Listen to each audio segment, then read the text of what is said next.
Mateus, capítulo 5. Vamos ler do versículo 1 até o versículo 12.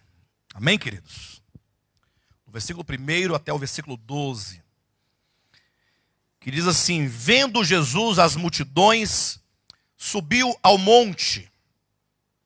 E como se assentasse, aproximaram-se os seus discípulos.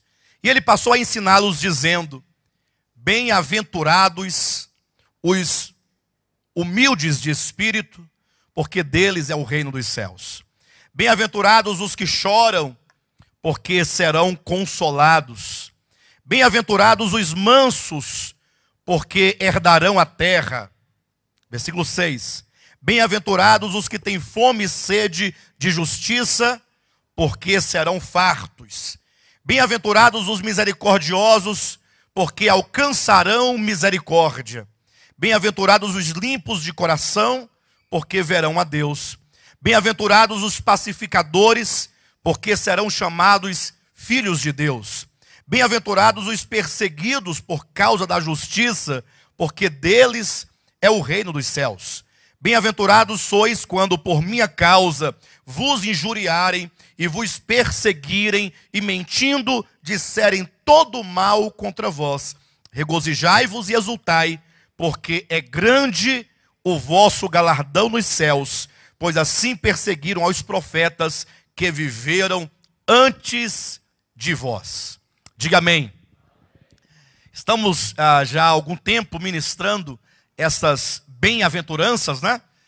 Na verdade, temos aqui a essência do Evangelho de Jesus Cristo, até porque nós temos procurado tocar na substância do Evangelho, na essência do Evangelho, na verdade pura do Evangelho de Jesus Cristo, num tempo em que o Evangelho de Jesus Cristo tem sido deixado de lado e tem sido suplantado, tem sido substituído por falsos evangelhos, como é o caso do Evangelho da prosperidade, o Evangelho da confissão positiva e tantos outros evangelhos que não correspondem, que não pregam, que não têm compromisso com verdades tão profundas, verdades tão grandes como essas verdades aqui do Sermão do Monte, sobretudo desse princípio aqui das bem-aventuranças.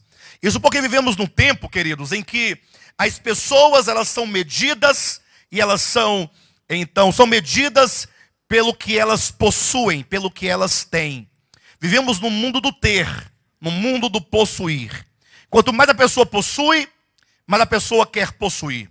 Quanto mais a pessoa possui algo, mais ela tem amigos em volta dela.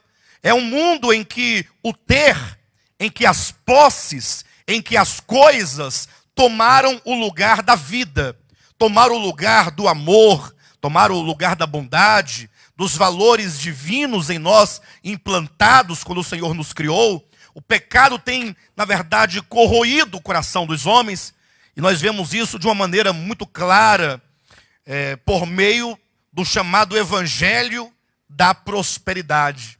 O Evangelho que, ainda que fale acerca de Deus, e ainda que fale acerca de Cristo, e por mais que eles dizem trazer ou extrair da Escritura tal evangelho, mas é um evangelho comprometido com as posses. Eles dizem, se você tem, é porque Deus tem te abençoado, Deus tem te prosperado. Mas se você não tem, então deve ter algum problema na sua vida.